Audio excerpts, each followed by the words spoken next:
بسم اللہ الرحمن الرحیم۔ اسلامک ٹی وی کے تمام دیکھنے اور سننے والوں کو السلام علیکم۔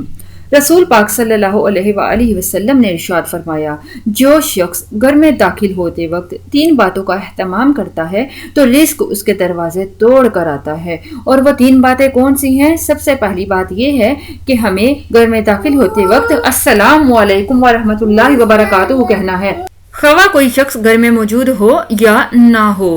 دوسری بات یہ ہے جس کا ہمیں اہتمام کرنا ہے، 1 مرتبہ سورہ اخلاص پڑھنی ہے۔ بسم اللہ الرحمن الرحیم، قل هو اللہ احد اللہ الصمد لم یلد ولم یولد ولم یکن لہ کفوا احد۔ اور تیسری اور آخری بات جس کا ہمیں اہتمام کرنا چاہیے وہ یہ ہے کہ ہمیں 1 مرتبہ درود پاک پڑھنا ہے، وہ درود پاک جو آپ کو یاد ہو، آپ کوئی سا بھی پڑھ سکتے ہیں یا درود ابراہیم بھی پڑھ سکتے ہیں۔ صلی اللہ علی حبیبہ محمد وآلہ وصحبہ وبارک وسلم۔